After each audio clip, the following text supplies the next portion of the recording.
right, I'm calling the meeting to order of the Stevens Point Area School Board, December 22nd, 6:30 p.m. Roll call and verification of quorum, please. Ms. Baker? Yes, here. Mr. Ebel? Here. Ms. Erler? Here. Ms. Faxon? Here. Mr. Kokonowski? Here. Mr. Presley? Here. Ms. Scott? Here. Ms. Sherrick? Here. Ms. Totten? Here. We have 9 members present, a quorum. Okay, we need to approve the agenda. I don't know if anybody had any requests to pull anything out or to move anything around. I just had a question. Jeff, you have an item 7D. I'm not sure what your conversation is going to be about, but the HR director is not here this evening.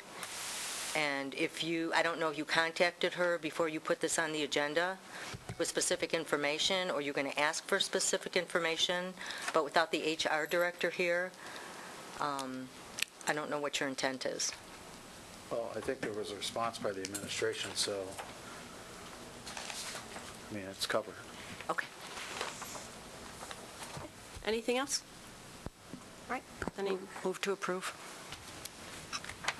second. All right, roll call vote, please. Mr. Ebel? Yes. Ms. Erler? Yes. Ms. Faxon? Yes. Mr. Kokonowski? Yes. Mr. Presley? Yes. Ms. Scott? Yes. Ms. Sherrick? Yes. Ms. Totten? Yes. Ms. Baker? Yes. Motion carries 9-0. All right, next is the Pledge of Allegiance. Would you please stand with me?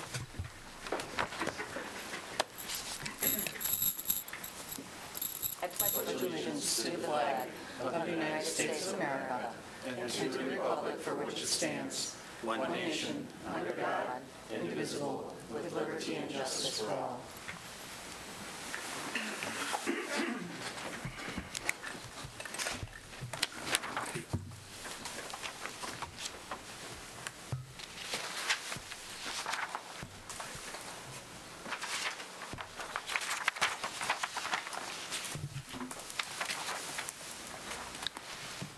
This evening, we'd like to first recognize our state Special Olympians. I see Gail, right? Come on up, Gail. And if you want to bring your students up, I don't know if all of them are here with you tonight? Brett Okay. and Nick. Okay, great.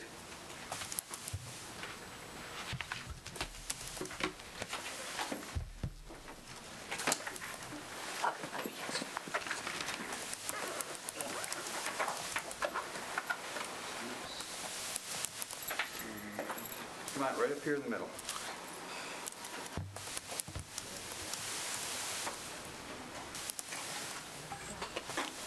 There you go. Spin around here with, there we go. And is that Tina back there? Yeah. Tina, well, you got to come up here. After you get your picture taken.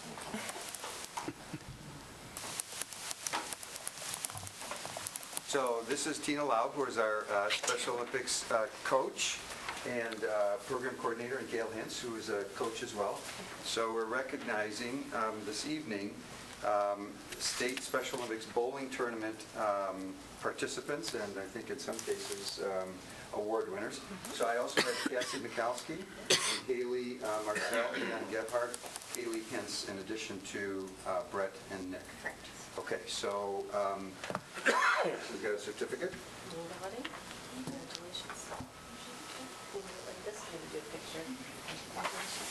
So Nick took 4th place in the bowling tournament, and Brett also took 4th place. So let's give it up for us.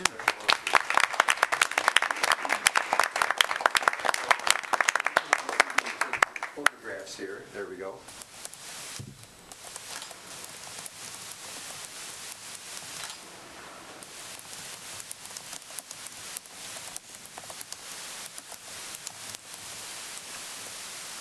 Great, wonderful. Okay, Gail and Tina, do you want to say anything about the tournament? 550 athletes from the northern half of the state competed, and out of those, these guys took 4th in their divisions. It was a busy, busy day, but they held up real good and had a lot of fun, didn't you, Brett? There we go. Good for you. Well, congratulations to both of you. Thanks for representing the district so well. And Gail and Tina, thank you very much for all the continued hard work you do on behalf of our kids. Happy holidays. Thank you. Great thing to celebrate.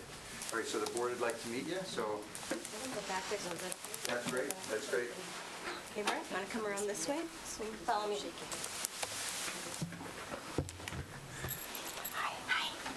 I think they're going backwards this time. Yep, we're going- Oh, they're going to start over there this time. There we go. How about if I drive?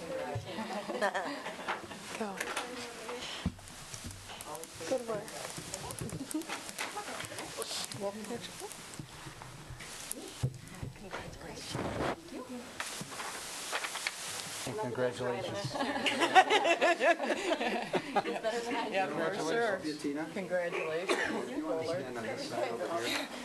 And I'll do this. Won't be able to move that. Okay, got it. Congratulations. You're better than I am.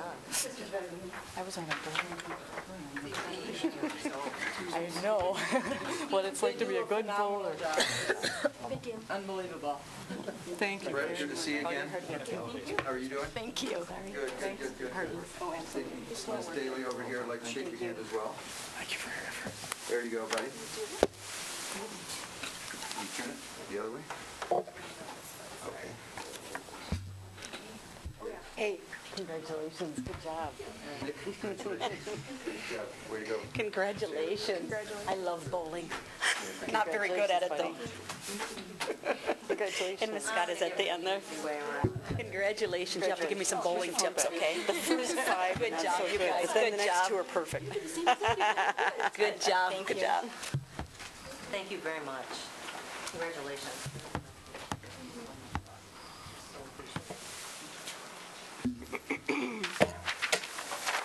And our second recognition is for our Community Partnership Award. So Lori, you want to come up and represent Northwest Journey?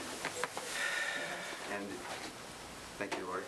Very much. And Laura, sorry, That's Lori, okay. your last name? Kowalski. Kowalski. Okay, so Lori's representing Northwest Journey, and I'd just like to read a little bit about the partnership that we have with Northwest Journey, which benefits some of our more needy kids.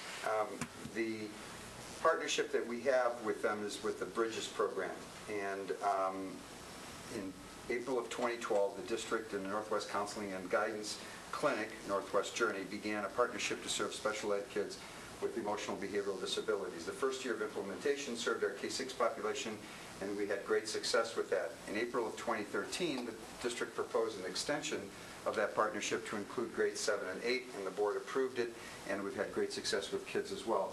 So the overall program has served district students with mental health needs and diagnoses while focusing on both education of and therapy for students.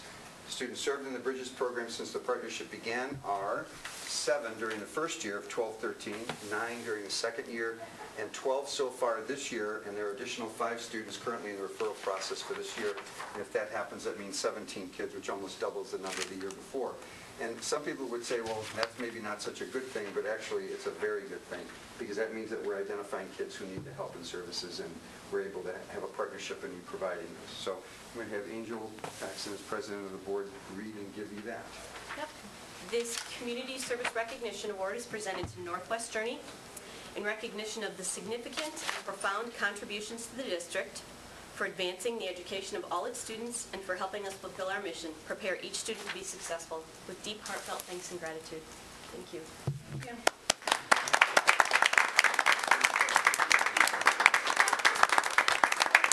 So any words that you want to... I just want to thank everybody for all the support that we've gotten, and I do think it's been a very successful partnership, and I hope it continues so we can help the kids that need the help they need. So it's been great. Thanks, So, Laura. Appreciate it. Thank you. So Dan's going to take a photograph there. And then the board would like to meet you. Okay. Thank you so much. Thank you so much. Congratulations. Thanks. And thank you. Thank you. I know it's a good program. I know. Thanks. See you, sir. Thank you. Thank you so much. Thank you for all your hard work. Thank you. Thank you very much for sharing that. You take care too. Thank you. So my final recognition is actually a Christmas gift to the board. So this idea was actually hatched about 4 years ago, a little over 4 years ago, when I actually first attended my first board meeting. And I saw this podium. And I thought to myself then, and I wrote myself a note saying, that's got to go. Because it's not really deserving of what I think the Board of Education should have in its boardroom. So over the last several years, it kind of jumped down on the priority list, but it jumped up this year because I realized how I could get this done. So I want to ask Tom Ness to stand up. Tom, if you want to come forward, if you wouldn't mind. So Tom Ness is one of the volunteers who works over at the Alternative Center. And he also happens to be a friend because he's my building manager and lives right down the hall. And so Tom has worked with the Alternative School for a number of years, along with other men and women helping the kids there. And they have a workshop, as most of you know, in the basement. And so one day when I was passing Tom in the hallway, I thought to myself, why have I waited so long to actually think about this? So I asked Tom if he would be willing, along with a couple other people, with the kids at the Alternative Center, to build something for the Board of Education. So he said, sure. And so along with then some kids from SPASH, which also played a role in it, which you'll see shortly, I have this Christmas gift. Now, unfortunately, the kids who built it, along with the other volunteers and the teacher at SPASH and the two kids there, weren't able to be here tonight. However, they did sign it. So there's going to be kind of a lasting memorial that they were the actual ones who built it. So I'm going to ask Tom to give me a hand. And I suppose on a little bit of a humorous and lighthearted note, Reed, this is really a Christmas gift to you too, because you use it so often. So just throw that out there. Okay. So this is going to go away permanently.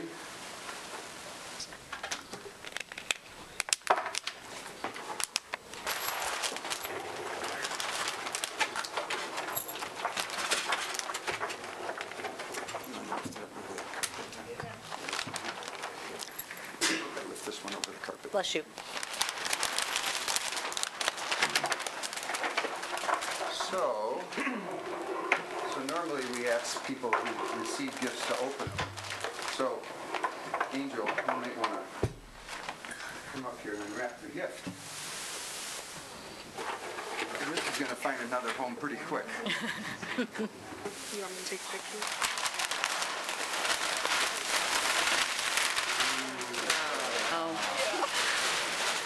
Very nice.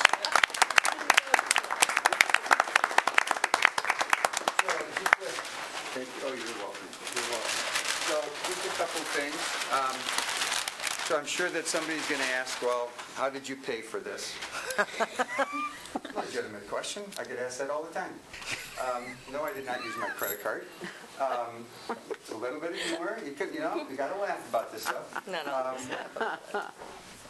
I took funds from my account. So, from my superintendent's account in order to pay for the wood. The work itself, the workmanship, the craftsmanship came from the kids and Tom and the teacher and the students over at SPASH who did the monogramming or the etching of this. So the podium itself was built by the kids at the Alternative School and the etching was done over at SPASH. And just a couple things about this. As Tom told me, it is wood, because I said I want wood, I don't want laminate, right? It is wood. Correct. It's wood. So here on the shelf are the names of the kids who did it, because That's great. that's what they wanted. So we have more pegs and room for shelves, and we're certainly going to do that. And then Dan helped out today making sure that this thing gets plugged in and actually works.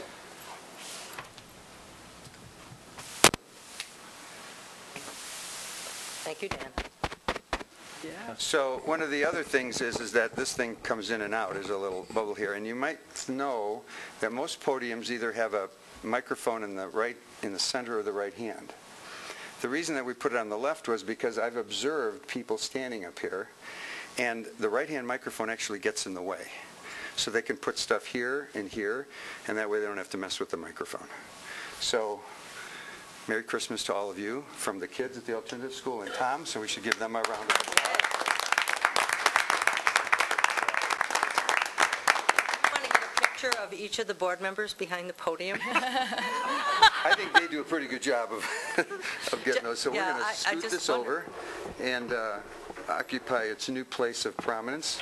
I haven't seen the front yet, so I don't even know what it looks like. Oh, that's right, because we took it, I drove it over from the alternative school to Spash to have the kids do this. So what do you think? They did a pretty good, they did a pretty good job, so.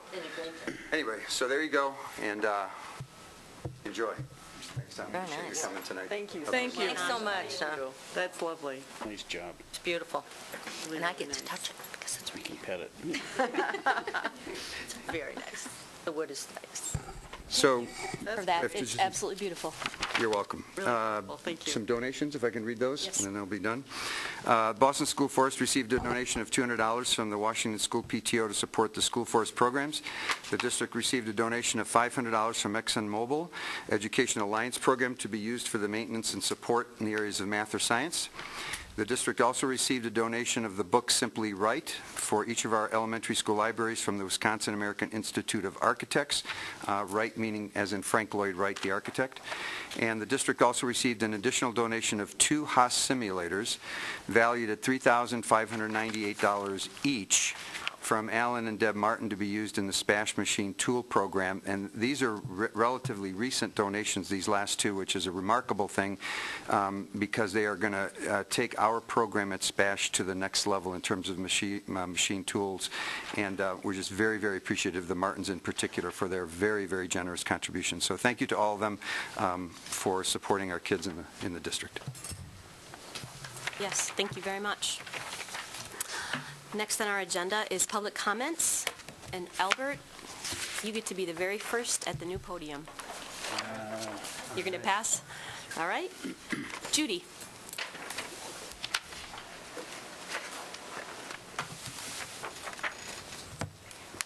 Good evening. How are you doing? Good. I have some things that I would like to pass around. I want to thank Alex and a couple of the other board members who invited me here to speak, and I want to talk very briefly about the meetings, kind of a follow-up to the letter that I had sent out. That letter in no way indicated that the board and the school district is not doing great things. It really is about how you run your meetings and the concern that I have with the effectiveness of your actual meetings. From what I've seen, and I normally teach on Monday night, so I haven't been able to be here, but it's the end of the semester. I've seen some improvement in the board and how you work together in your open meetings here, and you are becoming more effective. I've got a couple suggestions, ideas, and some tools that you may be able to use as you talk about board effectiveness. The first one is on the wall over there. You have the point towards responsible citizenship, which is the behaviors that students are expected to follow. And so board members should be at a minimum at a 3 for all of those behaviors. Really, I would hope you'd be at a 5. And if we use something like that rubric, which was created by the school district, we have a common language and expectations.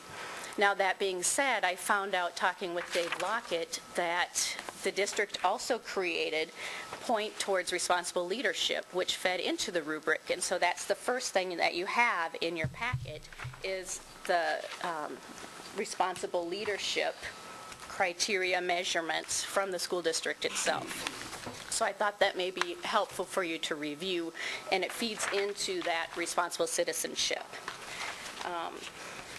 Talking about leadership, the next thing that you have in your packet is something that we had put together for the Leadership Portage County program, and based on research on effective leadership skills and traits, those are the most listed when you conduct research. Providing vision is a leadership trait. It's also a board trait. On the back side of that same worksheet, you'll find some information on effective boards, and boards actually provide vision, and so you have that ties with leadership. To take the model, the Point Towards Leadership model, a step further and actually go into behaviors, the next thing that you'll see is a leadership competency model. And what it does is it takes those top leadership skills that we want leaders nationwide to have and breaks them down into behaviors. And you'll notice that there are several levels, and it's a heavy document, but it addresses some of the behaviors that go along with those specific leadership skills. One of the things that I want to talk to you guys a little bit about is grace. I keep hearing that as soon as we have a new superintendent, all of the issues will go away, and I am not convinced that will happen. It might have started out as a divide, an issue with administration, but what's happened and what I've noticed is there's a lot of personal attacks, a lot of hurt feelings, a lot of mistrust, and just having a new superintendent come in is not going to fix that. We all make mistakes.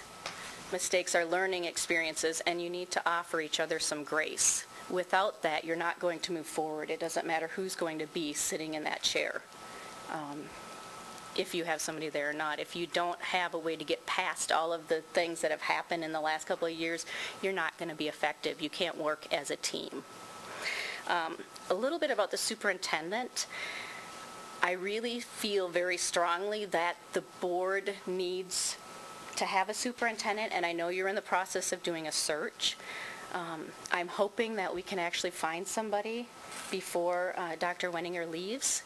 If not, I'm really concerned about this board running the district, and I would ask you to consider appointing somebody in the interim, or maybe even asking Dr. Wenninger to stay on in the interim. I feel very strongly that you need a superintendent here.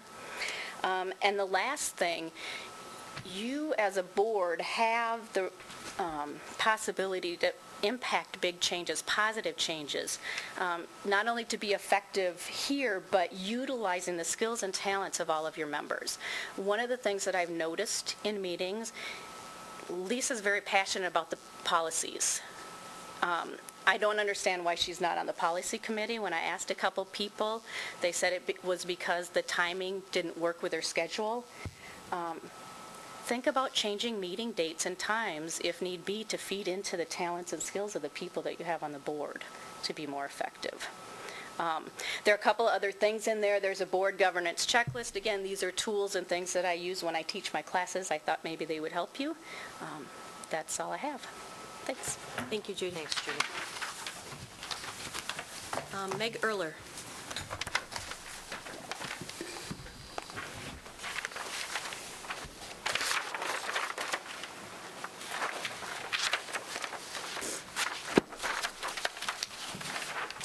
I'm going to read a letter, an email that was sent to the board members this past week.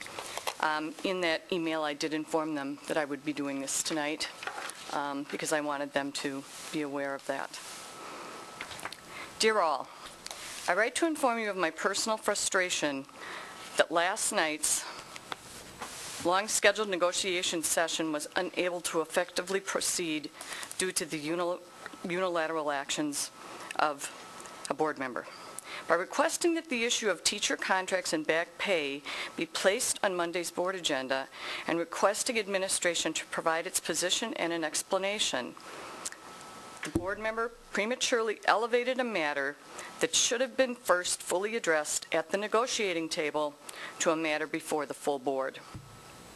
I have previously objected to the board's existing practice of allowing individual board members to make individual board comments part of board agendas, or to unilaterally request administrative reports or positions from administration, because I feel that it is both inappropriate and in direct violation of Board Policy Number 161, which states, and I quote, "Individual board members have no authority over the district in their own right. The expression of the board authority can only be in the context of the board as a whole. The board can take official action only when its individual members meet together in legal session. No board member, by virtue of his or her office, shall exercise any administrative responsibility with respect to the schools or, as an individual, command the services of any school employee." This policy predates my appointment to the board. I also have objected to the practice of board members unilaterally placing board comments on the agenda because I believe it is unfair to the full board and disruptive to the efficient and effective functioning of the board. Last night's unfortunate situation provides ample evidence of this. We had a long-scheduled negotiation session that was unable to take place because the matter was put on our board agenda rather than allowing it to be addressed by the negotiating team on both ends at the bargaining table. That goes totally in contrast to the board's stated priority that we want to move forward as expeditiously as possible with our negotiations. I want to make 3 points. I guess I'll make 4 points. My first is, as board member, I will never put a board comment on a board agenda. I have never seen it done in any other board I've been involved with. I think it's wholly inappropriate, in direct contravention to our policy. Number 2, board meetings should be meetings where the full board conducts its business, not where individual board members raise individual issues. Number 3, we need to be a board of education and not a board of congressional inquiry. Number 4, we need to focus on the board responsibilities, on our responsibilities. Budget, policy, the superintendent search, the long-range consolidated task force, and we need to allow the superintendent, administration, and staff to do their jobs. Thank you. Meg Reed, you're next.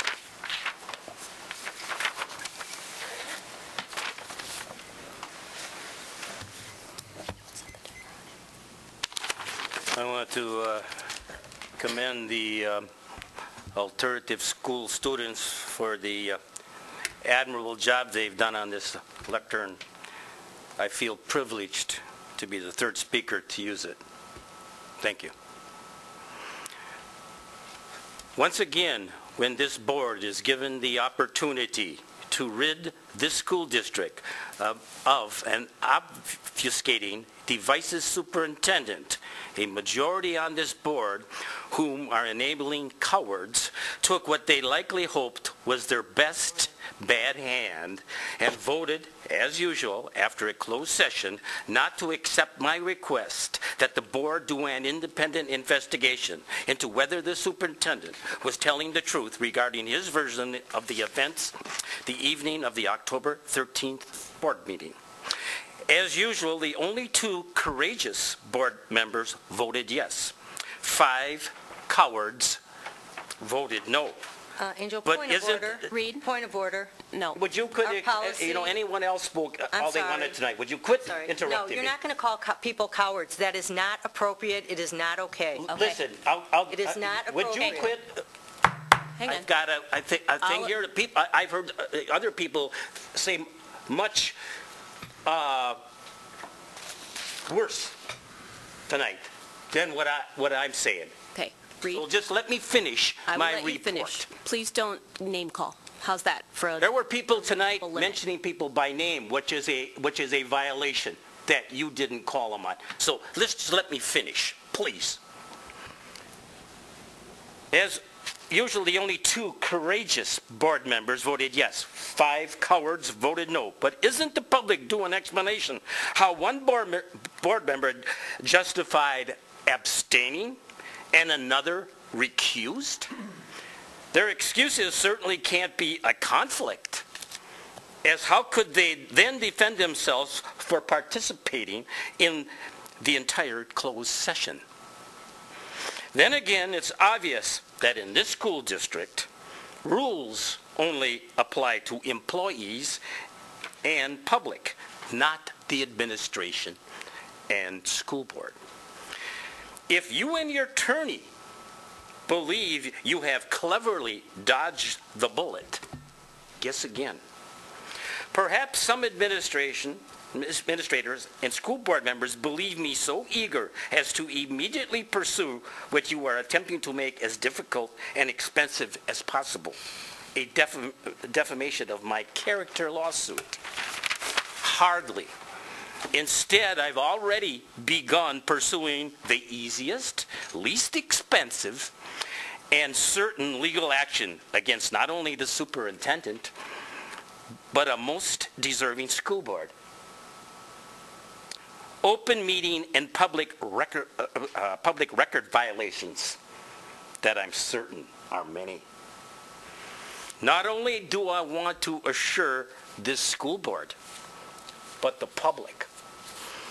I've been successful in this endeavor before,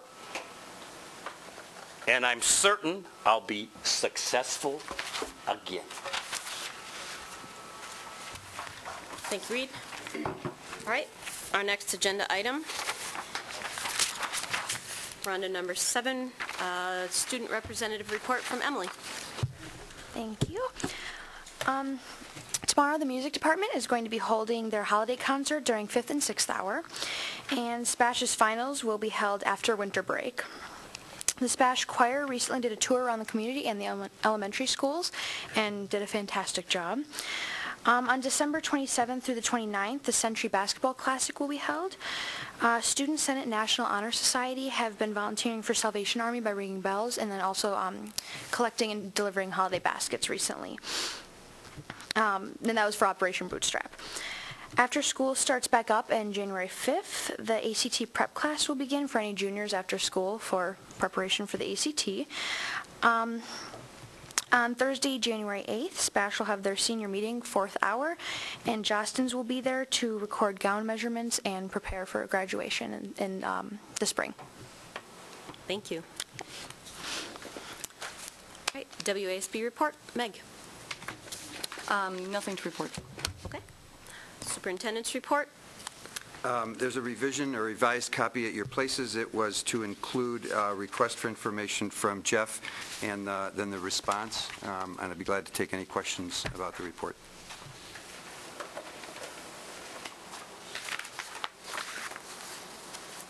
Anyone?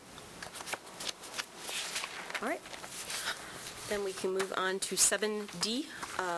This is a requested board comment. Jeff Presley. I have requested this item for the board member comments due to some concerns I have. Number one, the first is that we made a commitment to the union in November to distribute the pay by the end of the year. I sat in on that negotiation and heard those words from our administration. Regardless of the reason why we are not able to deliver, we need to be careful in making promises that we cannot keep. Number two, it seems that there are bigger issues than a simple exchange of a list with the union. Whether it is personnel, software, or a combination of both, this issue of back pay needs to be addressed timely. I would request that the HR committee take this matter up. Considering the fact that 80% of our budget is salary and benefits, and we have 1,000 employees, it's important that we get it right and timely. That's at stake right now, and we need to do that business, again, efficiently and effectively. I would like to see the administration come up with some suggestions to the HR committee or recommendations to resolve this issue now versus later. As one of the largest employers in the county, we should be able to get it right, especially given the fact that we have future contracts also that we're going to settle. We're creating a backlog. It's important that we address that backlog. Number three, board member comments have a right and responsibility to address this issue. It's not a witch hunt. It's not an opportunity to jump on a podium. It's an opportunity to encourage the administration to come to this Board of Education with recommendations to address a very serious issue. With 1,000 employees, if we have the wrong software or we need more personnel, whatever the case may be, we need to be proactive instead of reactive. That's the opportunity that we have. I would encourage my fellow board members, please do not conduct business via the email.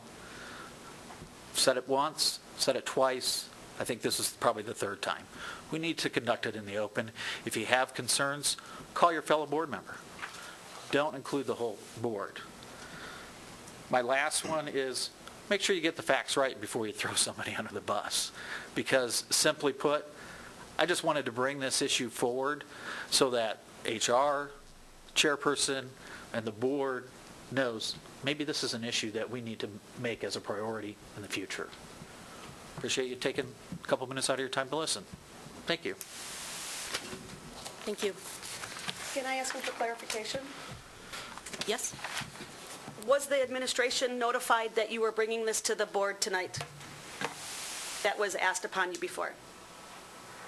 Did I send a request to Attila and Florence for more information about it? Yes. Yes. And can I ask when you did that? I did that 1 o'clock on Thursday. Did you also ask for approval to put this on the board, or or the board agenda, or did you do it by yourself? I didn't do it by myself. I CC'd the board president. And can I ask you what time you did that at? That was like 8 o'clock Thursday morning. Did you get approval? Yeah, I received a response at 11. Thank you. That response was to reach out to Florence and see what the administration's response is. You got approval to put that on? Yes. It was not put on by yourself? I don't put things on by myself, Well, that's no. what hearsay is out there again. No. Or not hearsay, it's facts. So, thank you, Jeff. Yep. I guess I have a question. Sure.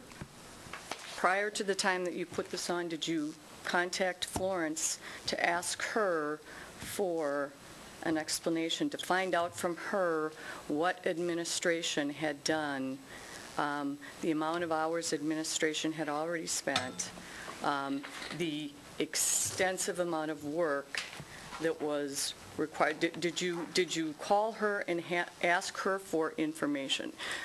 Because again, my past experience is that board members contact administration, they ask for an explanation. If the explanation is neither forthcoming nor sufficient,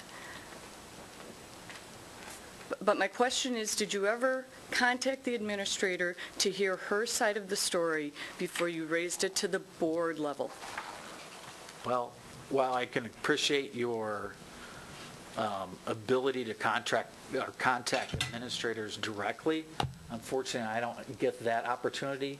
All of it has to go through Attila. I've been told that numerous times, so I don't even, in all honesty, waste my time because it all has to flow through Attila. So as far as whether or not it's an important issue, absolutely, it's an important issue that I think that we need to take a look at, that it's kind of risen to the level, especially considering the fact that you guys want to do more negotiations. What's the sense of doing the negotiations when, they're told, well, and I'm just putting, words out there, we don't know how long it's going to take to get you the money. That could be a part of the negotiation in the sense that, hey, we've got the stuff in place, we can get you the money, within a month or 2 weeks or whatever the case may be. That can be a negotiating tool. That tool is not available to you right now, obviously, because we have some serious backlog within HR, and given that is the case, maybe as a board, the administration needs to come to us and say, hey, we need additional resources. We need some help here to do our job, and that is the job of this board. Okay, I'm going to end the conversation. It turned into a lot more than just a board comment. So you did not talk to the administrator. That's Okay. bottom line. All right. We're on to the consent agenda. Angel, there was one more thing. I kind of missed the spot on it. E, could I ask a question about that? The transportation manager vacancy? As part of my report. Yes. Yeah, sure. Well, I don't know. We're past that agenda item. It's up to you. Oh, yes. I was just wondering, because I thought we were under the impression that we were not going to be outsourcing any of the transportation department, but it looks like that we are considering that now. No, we aren't outsourcing the bus drivers or the mechanics, and we're not outsourcing anything at this point, Alex. Right. What the report says is that we're going to take 2 parallel paths to find out which would yield the best system to operate a very large, very complicated transportation department.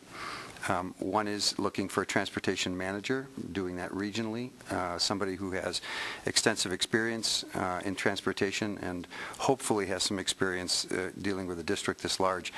The other one is to seek an RFP for the management of the department, that is, the transportation manager position as well as the office personnel, not the drivers, not the mechanics. So the comments or statements that were made by me to the drivers were that I was not interested in outsourcing the driver portion or the mechanic portion of our operation. But it became very clear to us that once John submitted his letter of resignation, that we needed to look at all options available to us in order to operate that part of our operations efficiently and effectively. And so we're going to march down these two paths, and then we'll come to the board with a recommendation about which way to go. Okay, and did you have a date in mind for that recommendation? No. Before the end of the year?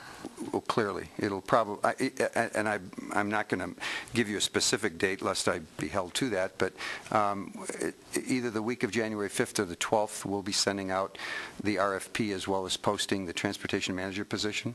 One of the things that we have to do is look at that position description pretty carefully, as well as get input from the office staff regarding the RFP.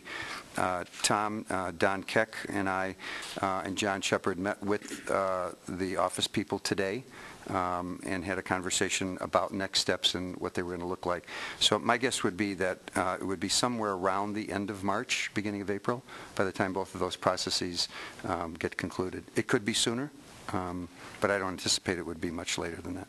All right, thank you. Sure. Good. All right. Then if we can move on to number 8, which is our consent agenda. We have minutes from December 8th and minutes from December 15th. Move to approve the consent agenda as presented. Second. Roll call vote. Oh, I'm sorry. Discussion? Roll call vote, please. Ms. Erler? Aye.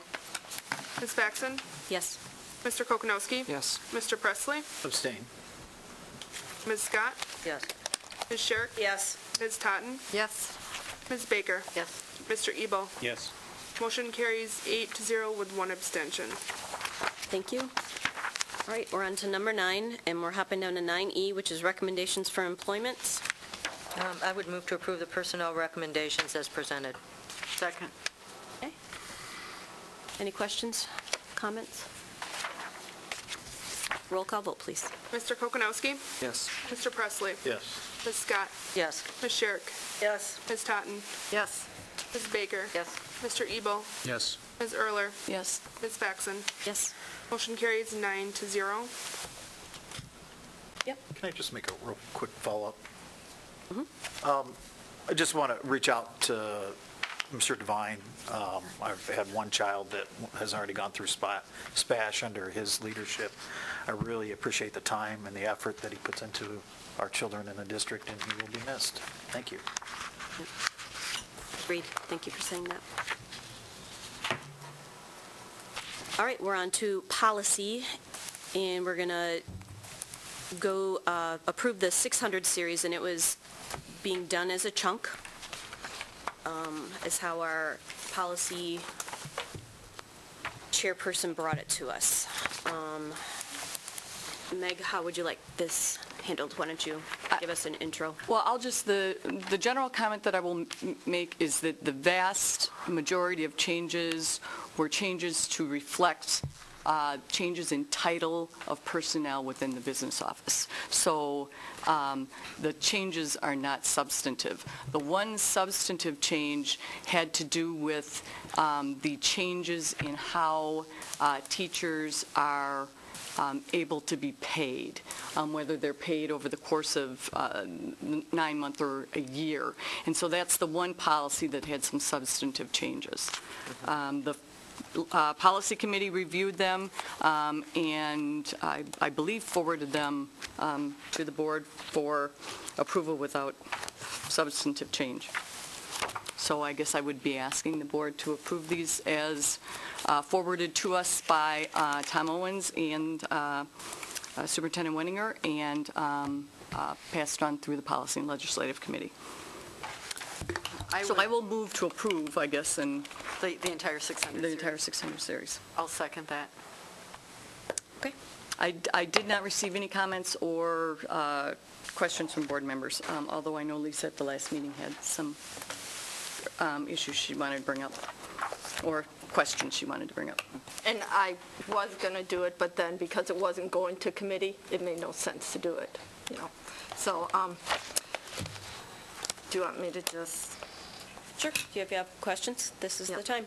Okay, on 620, in the fourth paragraph, when it talks about that the information is brought to the regular scheduled monthly business services committee meetings, because we don't always have committees, if we wanted to add and board meetings to that so that we make sure that we are covered there. The other thing is what was implemented this, I can't remember if it was just this year or the prior year, but the portion of the budget with the salaries and benefits is brought at a certain time, and the rest of the budget is brought before the board at another time. And I didn't know if you wanted to incorporate that. That way it would be a reminder to both the board and the administration that that was taking place.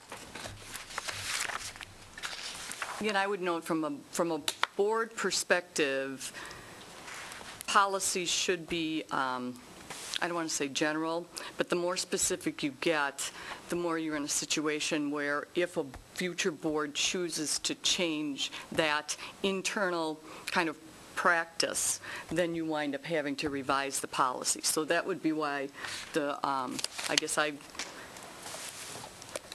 that currently is the practice, but a year from now, it could change with a new president, and a new board. So, and then we'd wind up having to come back and change the policy. This policy allows that to occur. It doesn't prevent it from occurring. It just doesn't set it in stone, basically. Like I said, there's a lot of things that have been missed, and only because there hasn't been policy procedures in place. So that was just one of my suggestions. On policy 623, it talks about the budget implementation, and when I read through this, it talks about it, but it doesn't really say how major changes to the budget are handled. I'm not sure if that needs to be part of that or if that's part of internal procedures. It was just something I noted. And again, you probably believe that the less is better. So, on the 623-1, when it talks in the first paragraph, it talks about a 2/3 vote when it's a transfer.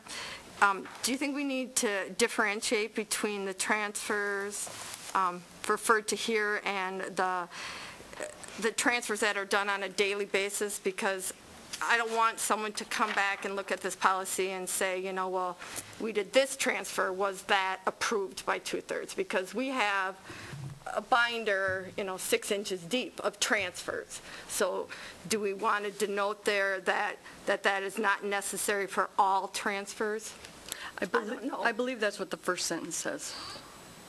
The first sentence indicates that the day-to-day administrative matters are within the superintendent's control, and that there are only certain transfers of budgetary appropriations between budget controls or to or from salary or non-salary items may be made only by the board by a 2/3 vote. Right, but that makes it very subjective, and so I'm trying to remove that so that there would be, a dollar amount or something. It's just a suggestion that, this leaves, I know you like vague, but this, to me, is very vague and very much up to interpretation. Yep. I'm just going to ask a quick question. I mean, the suggestions that Lisa's giving, is it only for Meg to approve or disapprove, or is it something that the whole board should be doing? Because I don't see anybody approving or disapproving it other than the discussion that Meg is saying to be simple. Well, I guess I just want to know what the rule is. No, I was actually just going to, this is very much the kind of work that needs to be done at committee, not here. Right. Now, if I knew this was going back to committee, but that is not what at the last board meeting, it was not going back to committee. It didn't need to go back to committee. Correct, so that's... Well, it's being presented to the committee as is, and so... To the board. Any board member can speak up, and my assumption is that at the end of Lisa's comments, Lisa's going to make a motion. I mean, and I don't know if you're going to go through them one by one.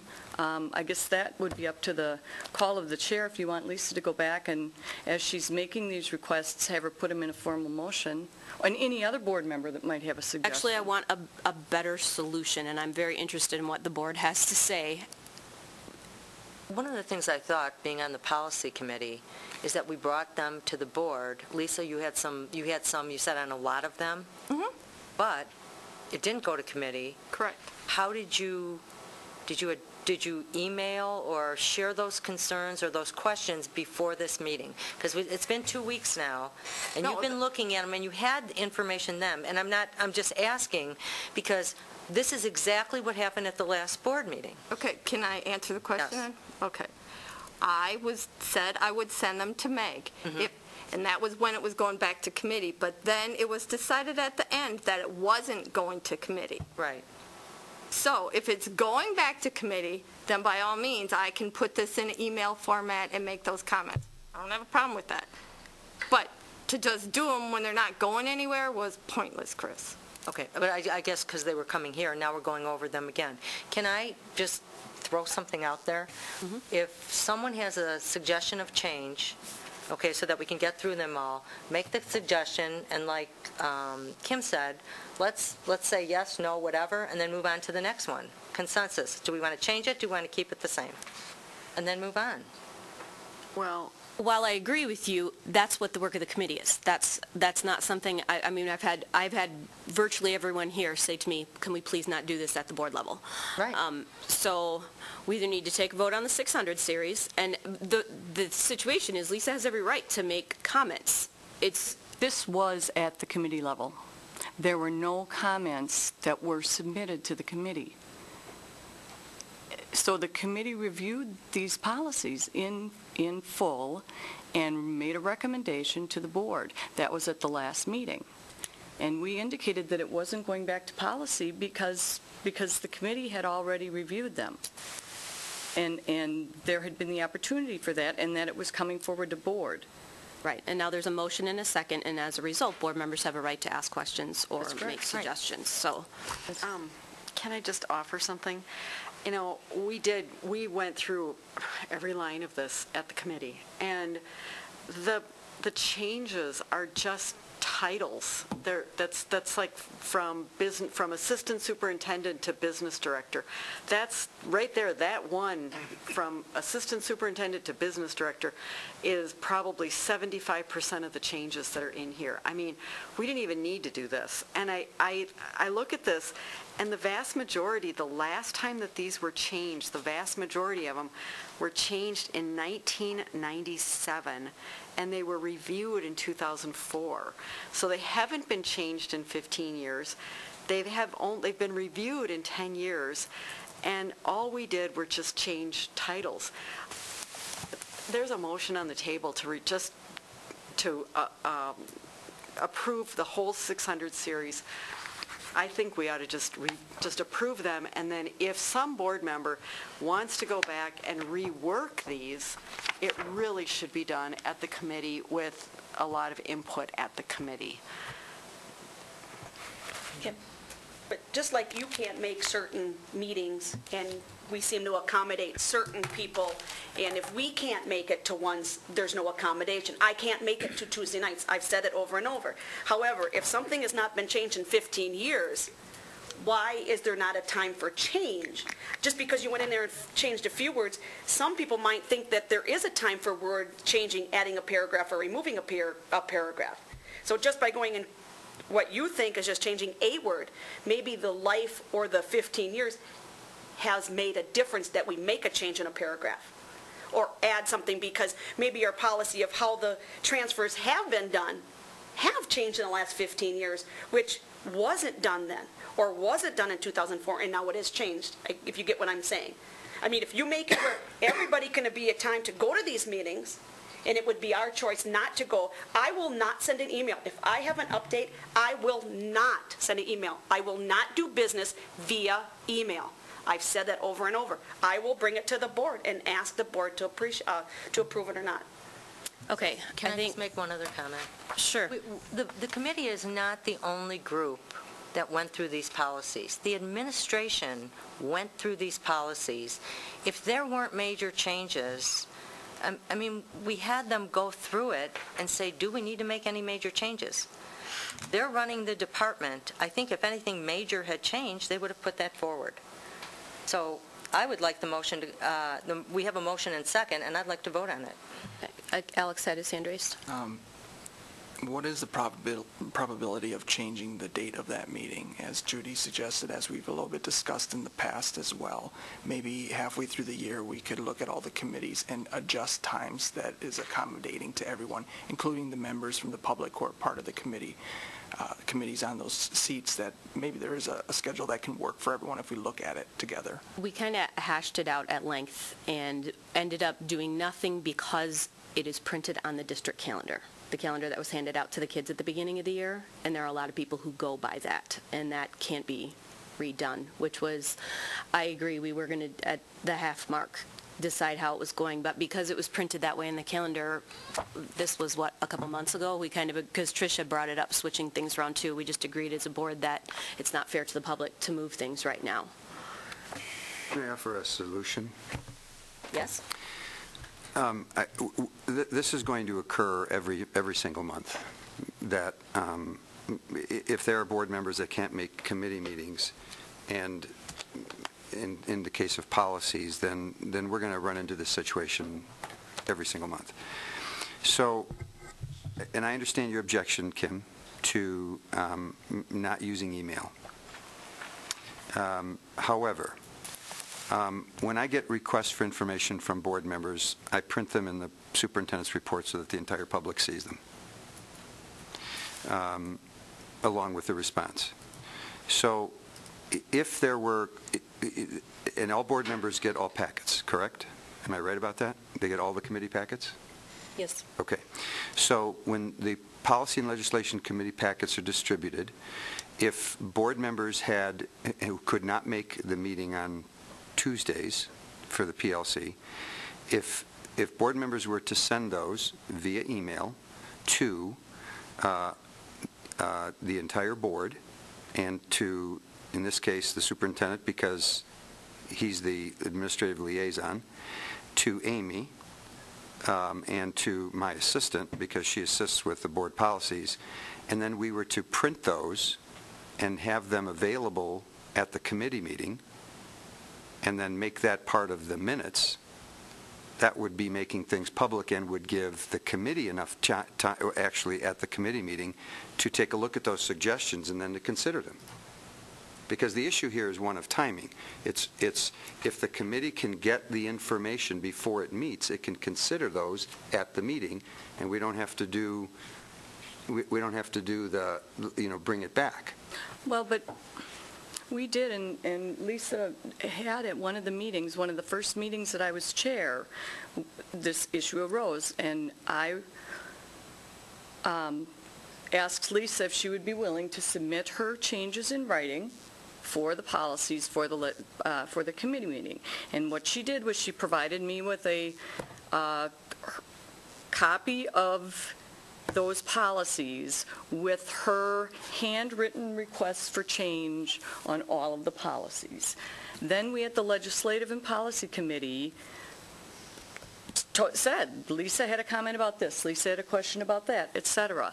And then we made some changes. We frankly, and committee members had changes too, and we agreed, the committee as a whole agreed with some, the committee as a whole chose not to move forward with some.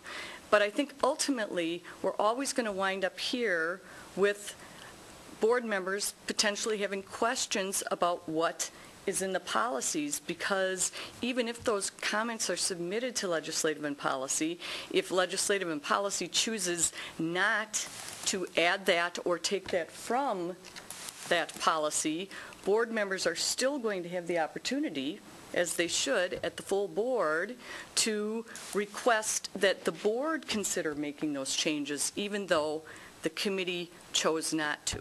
So ultimately, I think just like with many things, if we have to slog through the stuff, we have to slog through it.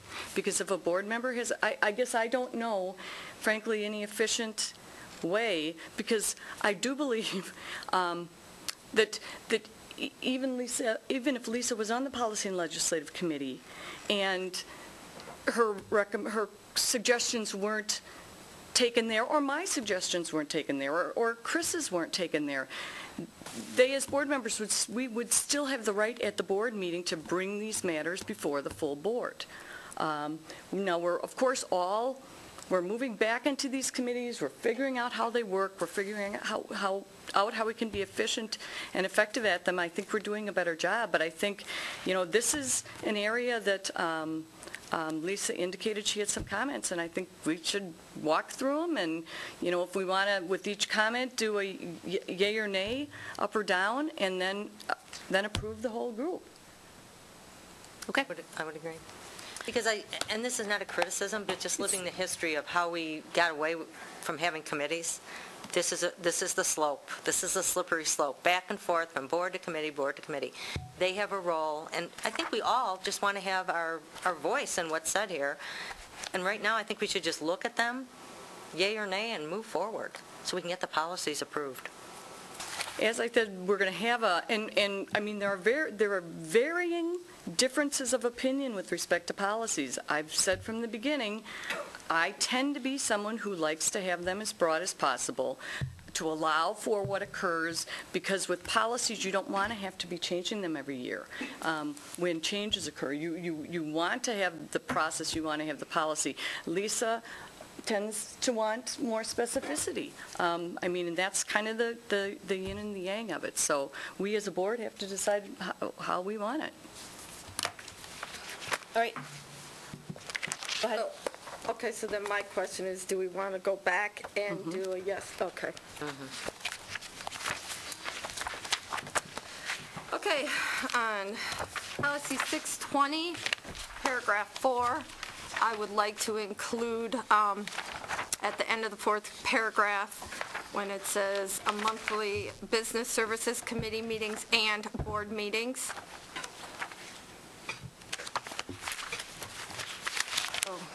Do we do a consensus, or how do you want to do this? If I could ask for clarification, Yes. what does that mean? Well, that just means the administration of the budget is delegated to the superintendent. The superintendent and/or his designee shall keep the board informed on the status of the budget at regularly scheduled monthly business services committee. And what I'm saying is the superintendent should keep the board informed. If we're not having a committee that is then reporting it to the board through the report, that it should come directly to the meeting, the board meeting, so that the board is informed whether we have a committee or not. That's what that's saying. What kind of status report are we talking about? Whatever, it says the superintendent or his shall keep the board informed on the status of the budget. I'm not sure what all that incorporates. It's a report that's been provided monthly to business services, and it's provided to the board as well in their packet. And I think that's, for me, that's the avenue. Since all board members get all committee packets, the board is kept informed of the status of the budget. I know that Can we do an and/or board meetings?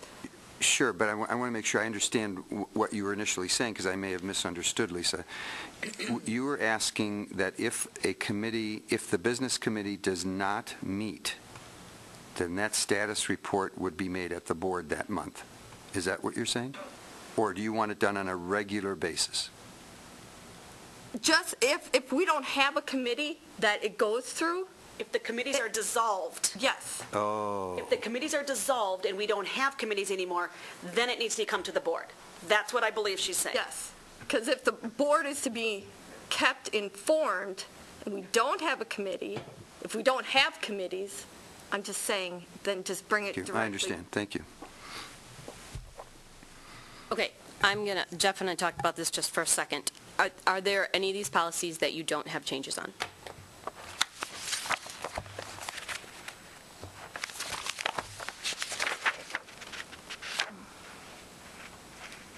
656, 663, Was that one 663 you said? 654, wait a minute. 656, you said. 656 and 654.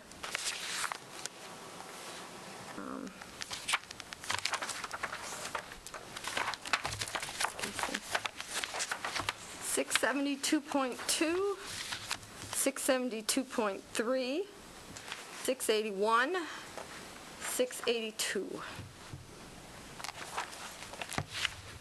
Okay, then, in the interest of time, I specifically said I was going to see if we could get this meeting to be short, and I totally, we're all in the same boat of, if we're going to go through this, and we're going to debate it and decide one thing at a time, this is not the night to do it. We need to move along. It's Christmas in 3 days, and I don't know about your life, but I have a pile of presents to wrap about the size of Kingdom Come. So we either need to vote this through. If we're not going to, and we're going to discuss each one, then I'd like to pull out 7, 9, 10, 13, 14, 16, and 17, and pass them. The others, we're just going to have to figure out what to do on another night, unless we're pushing this through. But I think the conversation we just had, we just agreed. This has already taken 25 minutes, so. And I believe I have a right to comment. I agree, you do. Well, I don't think that's an option to just push it all through. I think what you're saying is vote these through and bring these back. I don't want to say postpone or table these to the next meeting. The next what meeting? Postpone to the next board meeting. Well, or it can be, if there's a committee meeting in between, if you can forward your... She doesn't want to take it back to the committee. No, it will come back to the committee, Kim, but if the committee chooses not to make the changes, then it's going to come back to the board. So it's 6 of one, a half dozen of the other. It's going to be back here. If we wait for another month, then it's going to be on a crammed full agenda, as it has been, and we're going to be addressing it at 10:30 at night, which has been part of the issue. So how about this for a suggestion? How about we pass the ones that unless anyone else has issues, pass those. The committee's already seen these. Lisa can send the possible changes for the other ones back to the committee. If the committee says, no, we like what we have, we can forward it and say they were recommended. I think that's what Meg is saying, though. Can we do that? No, Meg is saying they're happy with what they have. Well, I am. Well, no, we went through them all again and again. I'm happy to do that, but my sense is we'll probably be back here. But if that's what the consensus of the board is. Can I point out, you made a motion to approve the entire 600 series. I seconded that motion. That's the motion that's on the floor right now. Right, but it's also up for discussion. So then I get to discuss. I'm not denying you your ability to discuss. I'm saying that's the motion. People are talking about a lot of different procedural things, and I just want to bring everybody back to that's the Roberts Rules motion that's on the floor right now. No motion to amend, no other motions. Then the motion needs to be removed, or I continue, because that's or amend. Or amend it, yes. Yeah, we can amend it, too. What is the wish of the board? Do you want to amend it? Do you want to withdraw it? Or do you want to keep going? I think we need some finality. I think this is going to happen, frankly, every month with policy, and I think we need to be able to move forward on policy. And so I have no problem moving forward with board members, as I've indicated, providing written comments with respect to policies that are up for it. But at some point in time, it's going to be in front of the board, and we're going to have to work through them. I would like to amend the motion on just passing through the 654, 656, 672.2, 672.3, 681, 682 tonight.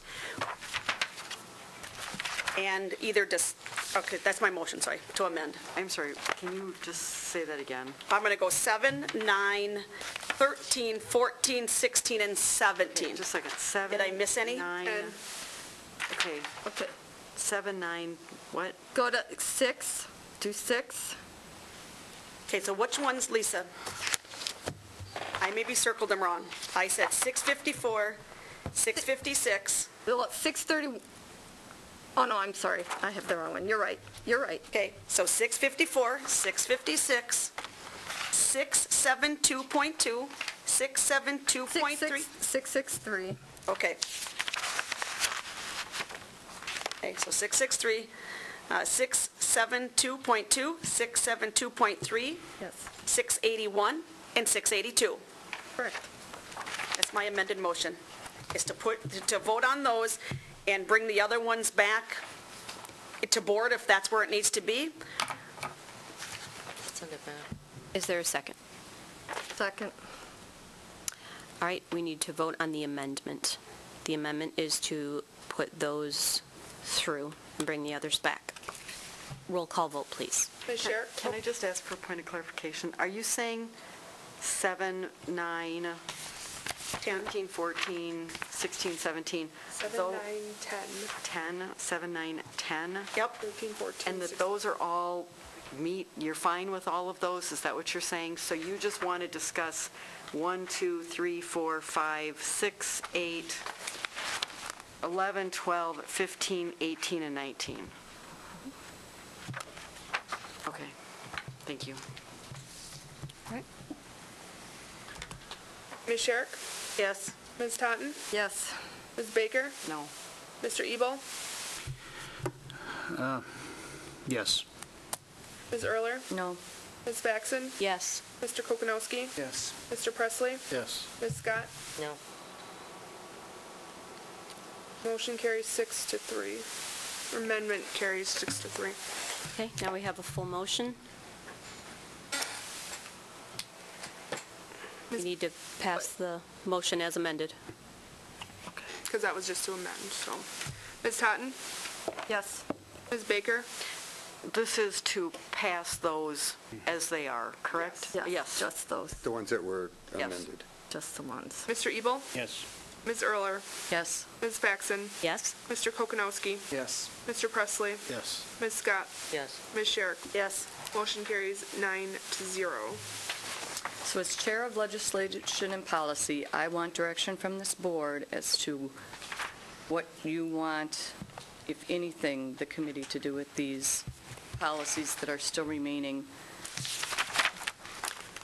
or if they are coming back directly to the board, and what you would also like other board members to do with respect to that, both for these policies as well as moving forward, so that we can become more efficient and effective in functioning in this matter.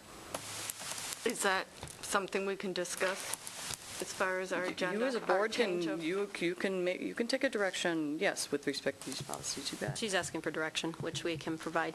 Kim, you had your hand up first? I guess what Attila said is that I don't believe it should be emailed to the full board, but possibly her suggestions put in with the packet so we have time to look at it. I got a good idea? Woo-hoo! One for the end of the year. We can look at it prior, so then we know what you're speaking of. But again, not an email to the full board, not one that goes to committee. It comes directly here. We can have an idea of what you want to change prior. And that suggestion has been made in the past, and the problem with it is ahead of time, I don't know what the committee's going to change. So then I don't know if I even need to say it because they're going to change it or they change it some way which changes my perspective. And all I'm talking about is these ones right now. Oh. All I'm talking about is these ones right now. Got it. Okay. We can take the ones as we go along. These are the ones I'm talking about at that suggestion. So we don't have to discuss each one, kind of come knowing, yes, I think that's a good idea, I don't. Yeah. Does that sound? to She you? can bring up her suggestions, and we already know what what she they means. are ahead but of time. Yeah. Yep, what so they are can ahead we of time to include the those board. in the packet next time? Sure, I can include those in the packet. Okay, For the full board or for the committee? for the full board. So we'll have a chance to look them over, so we're not discussing each word. Everybody will kind of be like, yes, if we're going to do a consensus, yes or no on things Just during more or less discussion, clarification. then it'll just be more efficient, I think. My other suggestion, Meg, until we have this down to a more efficient process, maybe bring less at a time. I think that's, I know you're bringing a series, but if This we're is what administration brought forward, again, because they're simple title changes, frankly. They're title changes, that's So- all they were. That's fine, though. I'd like some direction moving forward. As I said earlier, I can see us having this thing happen again. So how is this going to be resolved? I really have a question about that. I do too, but I don't think this is the time to resolve it. And right now, we need to move forward because I promised people I would do that. But I promise I will consider this and think about it and discuss it with the chair and the vice president and maybe bring a suggestion on the next agenda? I don't know. I mean, Can I just ask a quick, what are we doing with 6, 7, 9, 10, 13, 14, 16, 17? What's happening with those? We're not they went through. discussing them tonight? No, They're done. They're approved. No, those are the ones we're not approved. The other- Or it's the other ones, okay. So The so others- ones that are not approved, what's happening with those? They're coming back on the next agenda ahead of time. Lisa is going to provide her suggestions, which will be included in the agenda. So when we as a board discuss them, we will already have seen what she's going to, so she doesn't have to say what each thing is. She's going to say, what do you think about my suggestions on number 1? Or any other board member that might have suggestions Exactly. on there. So it's And not it's- just her, and we get those to Amy prior to, Correct, And then it'll be more of a yes or no. correct. Then let's go over what each thing says. And I think board members are going to need to, whether you're at the committee or not, you get the information. If you have suggestions, send them in. It may not come back exactly the way you think it's going to come back, but at least you've discussed it once. Otherwise, we are going to be doing this, committee, board, committee, board, committee, board. Let the committees do their work. Yep, I agree. All right. isn't our job? I am going to move on. All right. Can I just make a comment? Isn't the board's job policy? And it seems like we're pushing these through so fast that I've heard over and over, board's job is policy. It is. My comment. Okay, move on. Thank you. You're welcome. These are not substantive changes, I think is what people are saying. These were very simple. All right. Superintendent search. It's just listed as action in case. I don't have anything specific to report. The flyer is almost done. It's exactly how we discussed it at the last meeting, and we are on schedule as of right now. We were going to discuss tonight moving forward if we were thinking of changing the salary range, but if we had waited till tonight, it would have put us 3 weeks behind in advertising. And so I just said, we made a decision, stick with it. So it reads in the range of 150. Thank you. So that's where that is, as I will keep you as up to date as I am on the superintendent search. But right now what it is applications will start coming in to Ray & Associates. They will start reviewing them, and I don't think we'll get much information till it's wheedled down quite a bit. Any questions? All right. I do have one more question. What do you guys think in terms of doing a conference call or a Skype call? Because we had agreed to that on a couple things, do we want to continue with that pattern? Is it something we want to do, or was it hard, or was it frustrating? I'm not sure what's the will of the board on that. Thought it worked fine. We lost connection a little bit right at the way end, but we were able to patch in with both of them and hear their comments and be able to make comments for those of us who are here. I prefer to see someone, but, because telephone is just But I don't different. want to. I don't have to pay him to come. Right, it works, and Their other option. Yeah, I would prefer to Skype, but versus telephone, but that's just my choice, because I read body language, so. Okay. Well, maybe we'll just get the connection better, or I can bring the my Skype laptop. thing. Please do. All right. Any other comments on that? I just want to know where we're going. So the ones that are scheduled as potential Skypes, we're planning on doing as Skype calls. Yes, I know. All right. Sounds good. The next 3 agenda items. I just have one question, and maybe I just didn't see it, but at the end of our conversation with them, they were going to be providing the board members, full board, with a report. You're right. They did not. Of the pros They and did the not. cons and any recommendations they had. Going to be in the for us moving agenda. forward. You're So I right. think we need to make sure that they I'll call get Ryan. that together. I think possibly why they didn't do that is because when they were talking about doing that, they were using that as a justification for us to change the salary range. No, actually, they went okay. through the whole pros, what people had said positively with Right. respect. No, I remember. And kind of the concerns that people had. Yep. And we agreed that it should be a public document and that it Yes. should be in the agenda. Exactly, yes. All right. Did agree to that. No, they did not. So I will call Ryan Ray and ask him where that is. That would be great. Okay, the next 3 they were suggestions made by Alex. We put them in this way, and we just attached for simplifying, we just attached his agenda item request form so you knew exactly what he was asking for. I feel like I communicate incorrectly sometimes what someone has asked for, so maybe this will be the easiest way to do it from now on, is just actually attach the agenda item request form. But otherwise, Alex, if you want to... Sure. Thank you. First agenda item 9G2 talks about community partnership and recognition. And I'll just read the brief summary at the beginning here. Currently, the community partnership and recognition part of the agenda takes place toward the beginning of the school board meetings. These recognition ceremonies deserve a separate gathering to show proper appreciation for our district community. As stated by the superintendent during the November 10th meeting, the board meeting is a meeting of the board to do its work. Current practice is adding to the overall length of our already overly long board meetings.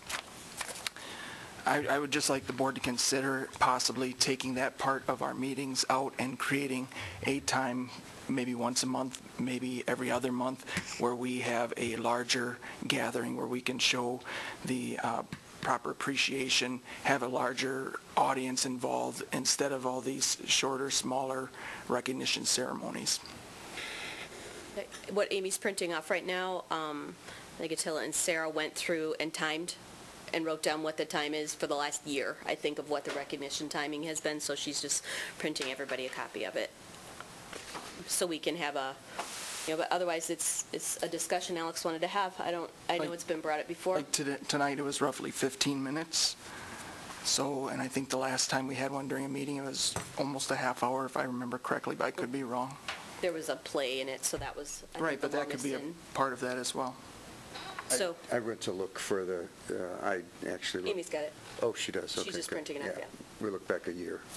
So should we go to the next item and then come back? Sure. Sure.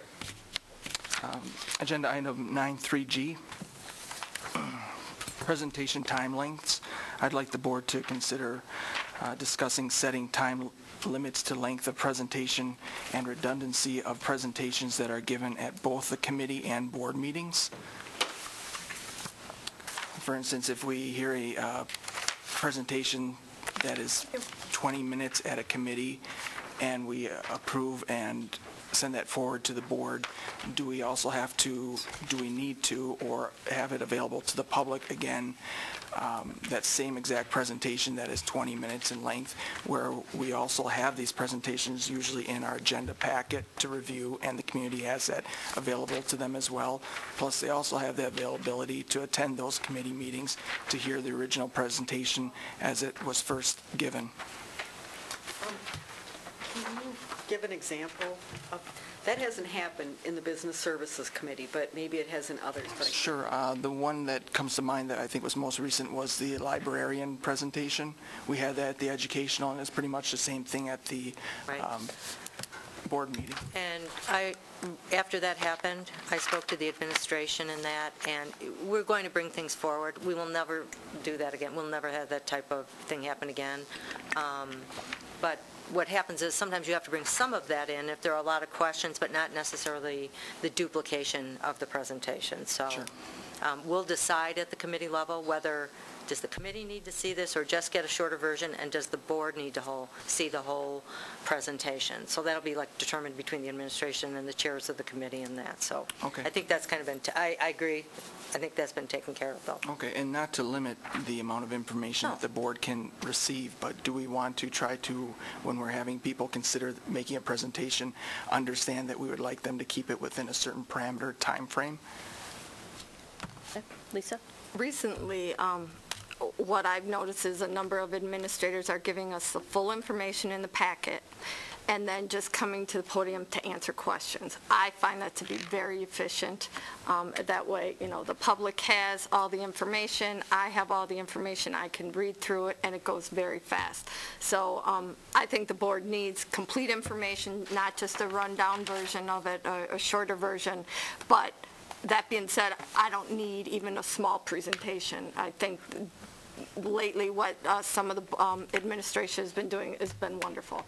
Do we have questions, yes or no? And, so that's just my 2 cents. My only comment would be, I think that when these matters get to the board level, we're seeing the tip of the iceberg. I mean, our staff have been working on many of these things, and the librarians, I'll make that as an example, for years to pull together a broad package of advancement for our district, and I think it's important for us to respect that commitment by recognizing and learning about what it is they've done, because frankly, I wouldn't have had any idea, and the whole frankly, focus with respect to librarians on the computerization and technology and everything else, I mean, was hit the next month at Educational Services with the testing that our students are going to be being asked to do moving forward, and how we as a district are going to be educating them and teaching them. And if the librarians hadn't been there the month before to say, hey, that's part of our plan, that's part of our proposal, we're working on it, I as a board member wouldn't have been aware of that. And I wouldn't have been, I mean, I don't know that the members of the public would have the report or actually access the report to read it. And that information is just critical. I mean, it's critical to our parents, it's critical to our staff, it's critical to our students. And so, to me, I wish we could spend more time on that stuff and less time on some of the other things that we tend to spend time on. But I think that people enjoy providing their work product to the board, and I believe that they like to have the opportunity to present. Now, I don't have a problem with saying we could talk about possibly limiting it to a time limit or something. I mean, that could be something that administration could take a look at, but I like to have them present because what they think is important in that report isn't necessarily what I, as a layperson, I'm going to read through that report and think is important. And it's important for me, for them, through their report, to provide me the guidance to know what they feel is the meat of what it is that they've been working on, sometimes for years, and that they're bringing forward for the district's future. And I would also say that meeting was really jam-packed with agenda items. Mm-hmm. So I think that made it seem even longer, and it was a less item. So I mean, to take in consideration that time frame, that we know how long these presentations are going to take. Also, in respect to what you were saying, Meg, the amount of time that, there's the opportunity, we have it now twice for board members or the community to see these presentations. Is that really necessary? Because, I mean, that is a large amount of time that's taking place. But they're not taped at the committee level. Well, then let's just have them at the board meeting and streamline through the committee. The committee could just look at the information in the packet, not put people through having to give their presentations twice, because that is actually sometimes difficult for people to do, and we're a lot of times asking them to do that, be redundant. I don't know if that's the right way to go about it. Kim? And I agree with a little bit of everybody. It's like sometimes it's hard to give them a time frame when it's so much information. And I do somewhat like the presentations. We talked about in the beginning is taping our committee meetings. Nothing's ever came out of them. If we could tape the committees and I can go back and watch that presentation and they can just do a quick blurb here, and if anybody's interested in it, public or us, we can go and watch it. I mean, I have one coming up with Teachers on Call. It was about a half hour in our HR. I said, you bring it to the board, you've got 10 minutes. There's no way we're going to get that whole information that we got. So I agree with you, timing. And then when they're put on the board agenda for meetings, and then this gets added, and this gets added, and this gets added, how can you time somebody for a presentation that they've been working on or work they've been working on for a year or so, or 2 years, or the librarians 5 years in their case? So a good thing would be to start taping our committee meetings like we had said we were going to, so we could watch that presentation and then just have a little blurb, and then if we have questions. But again, I do like the administration. Keel is very good at coming up and saying, okay, what questions? You can read everything and, and go like that. So good idea. Mm-hmm. Jeff? I like the presentations, but yet I think for effectively managing the time of this, the board, I think it's important that you know in advance how long they intend to speak. So you can ask them, and you could even put that time frame, and you can ask them to please stay within the time that you've estimated. And if you need some feedback, Amy would be happy to time them and give them a warning when they have 2 minutes, basically. And I think I think it would help resolve the problem. So at least if we have a real heavy agenda and they say they need 10, you can ask them for 7 or 5 or whatever. And if they can do it in a shorter period of time, either that or you'd have to reschedule them. So I think it's important to know in advance. To let them choose and say in advance how long they think it'll take, and then just kind of hold them to it. Yes. As opposed to defining a time. Well, I'm just And then, if it doesn't fit, it doesn't fit in the meeting. I agree. I think that the presentations are, we're among educators. If they can't educate us, they're the experts sharing their information. I think the presentations are important, but I also think that you two, as guardians of the agenda, that you two ought to say to them, you get, it looks like 15 minutes, or it looks like 10 minutes, or whatever. I expect you two to keep control of that's your job. And I'm really comfortable telling you that I think that should be part of your purview.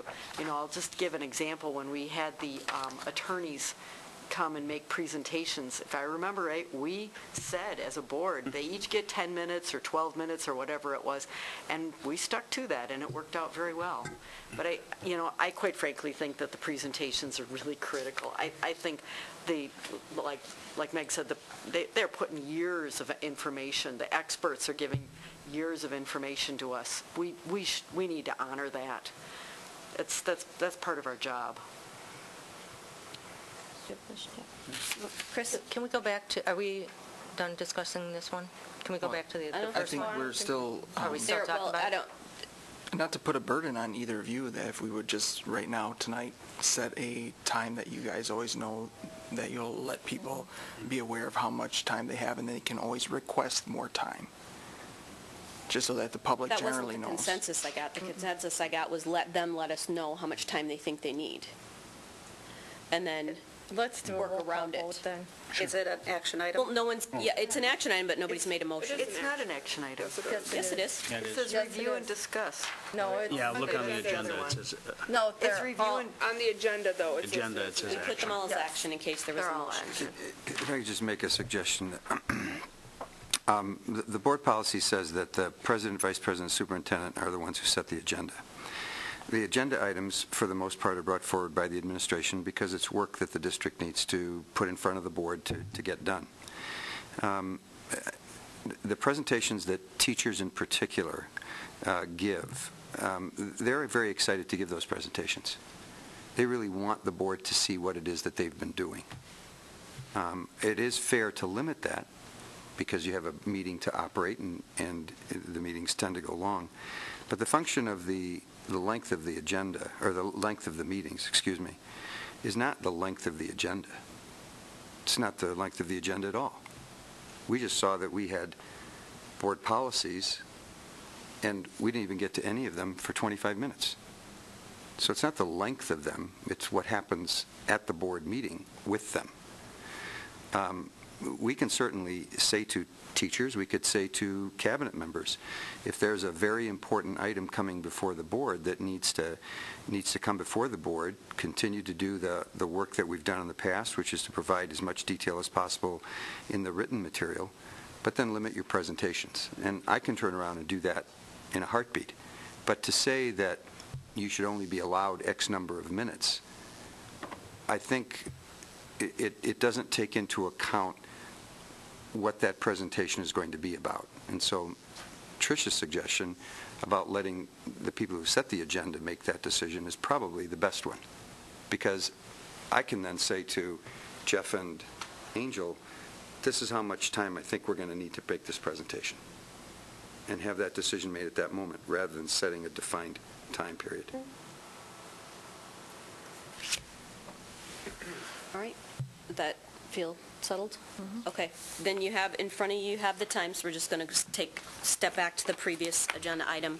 So this is the amount of time that recognitions have taken. I'm just going to briefly read it so the public's aware. I'll go by month. January, it was 5 minutes 40 seconds. February, 4 minutes 7 seconds. March, 14 minutes 17 seconds. April, 13:28. May, 14:57. June, 12:36. July, nothing.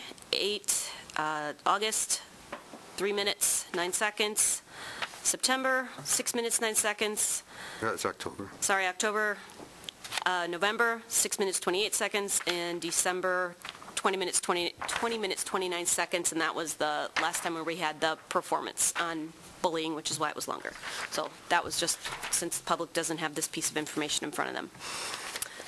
Sure, and some of the discussion, though, this is board business that, with the comment that Attila made, the board meeting is a meeting of the board to do its work. So this is about the board doing its work versus this is a ceremony recognition that we should actually honor and celebrate by having it be its own larger, grander thing and accumulate some of these times to maybe being a quarterly large event that we can hold at a bigger facility where a lot of family can come and actually appreciate all this instead of a few people crammed into a room. Or like tonight, we had a very honoring situation and there's barely anyone here to honor that.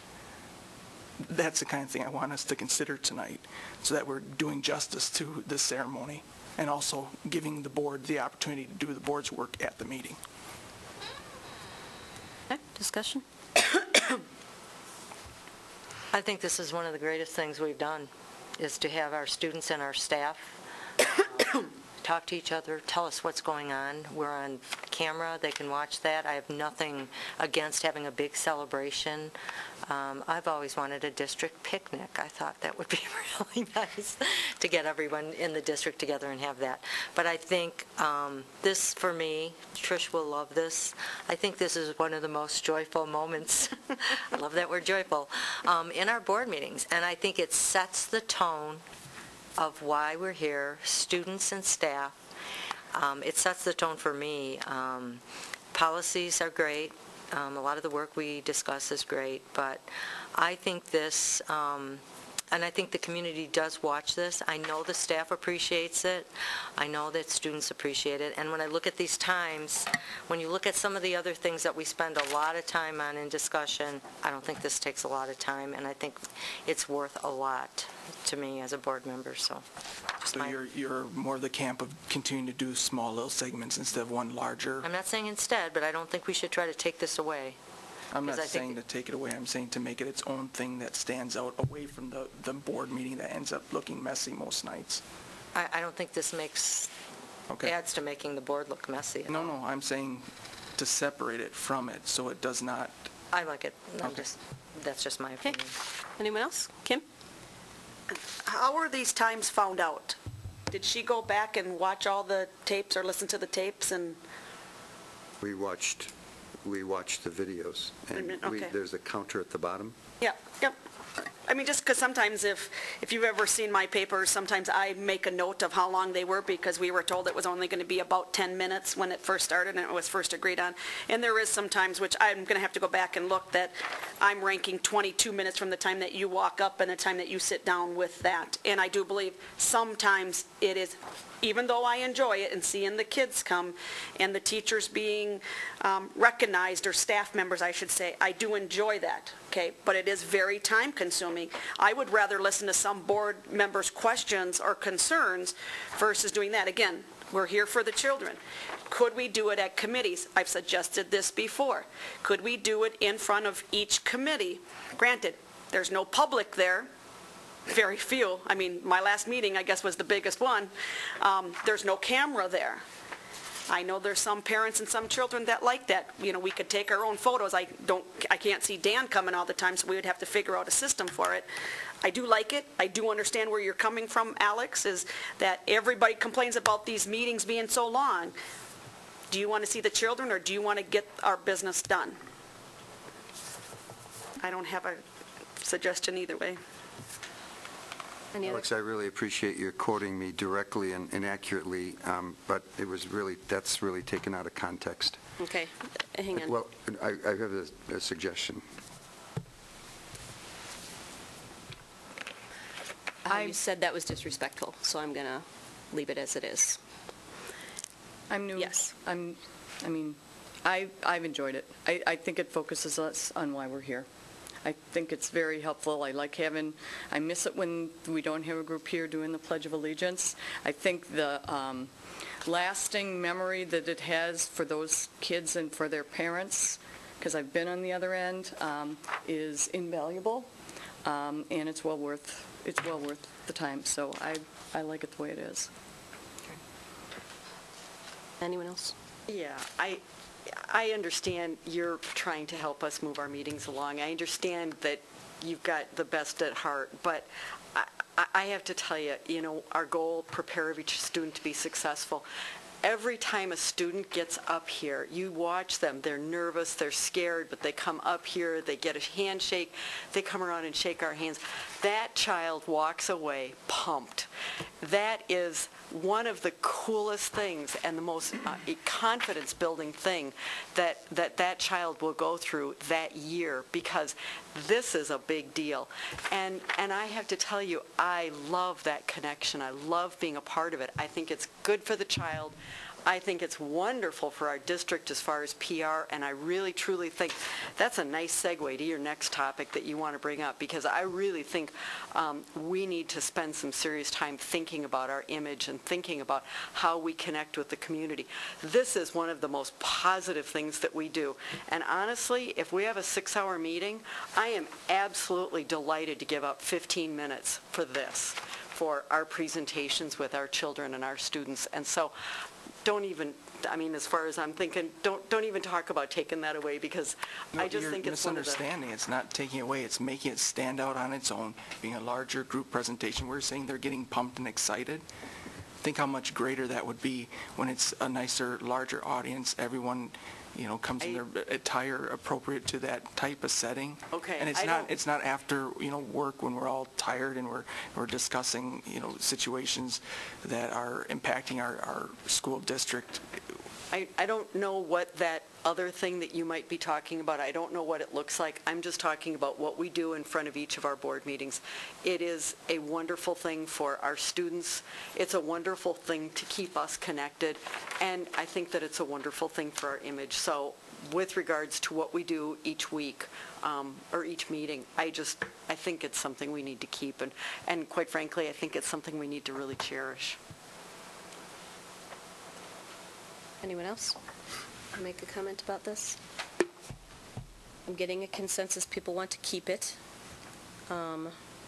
Maybe bringing something forward to add to it would be the most appropriate. Because it sounds like people want to keep it here the way it is. Keep the time limited. All right. Matter settled? Sure. Okay. Next agenda item. Go ahead. Let's see, this was agenda item 9G4, board image, board communication image.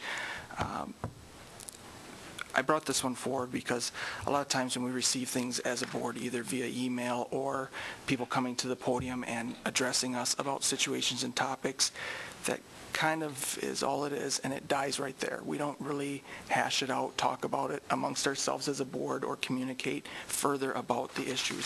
I thought that this was rather important when it was sent to us in an email, and also then seeing it in publication as well. The thing that I was hoping board members would look at with the bullet points specifically, and first let me make a correction on the very last one. Let's see, where is that? Right. I'll read the last one. It is missing a bit. Develop guidelines and procedures for productivity, handling conflict. There will always be conflict when people interact.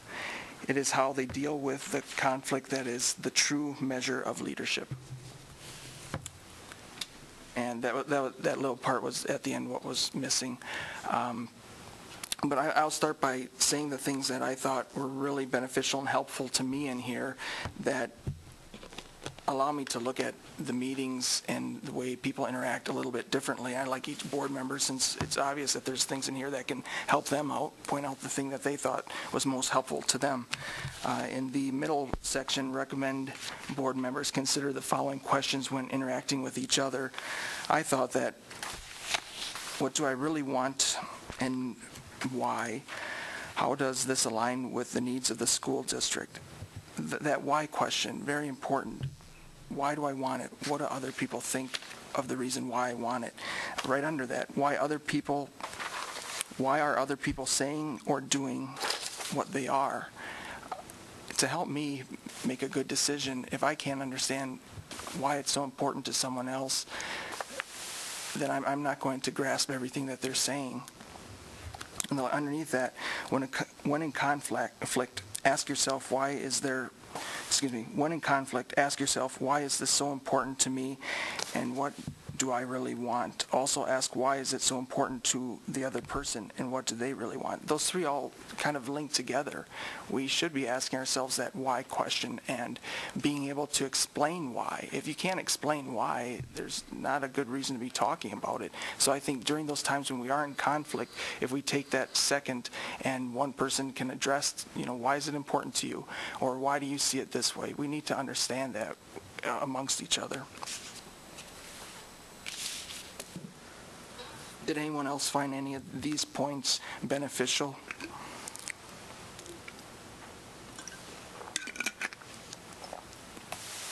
Did anyone read through it? I read through it. Okay, thank you. So I always read my packet. I apologize. Yeah. So do I. Alex, I'll tell you, I read through it.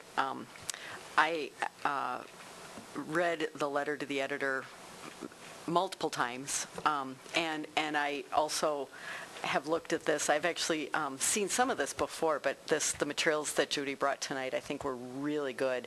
And what it makes me think is that might be a really good board workshop one night, that maybe she would come back and present to us, because I think it's really hard to have a discussion right now about things that are in some cases personal and feelings and so on. I think that it's difficult to get this conversation started, especially we're all looking at the clock thinking it's time to go and so on. But I really appreciate a lot of the things that she said and a lot of the things that she's pointed out, and the fact that you've brought it up again I think is really good. And I think that we really should consider having her come and conduct a workshop for maybe an hour or maybe an evening one night. That I think we probably could glean a lot of good out of that.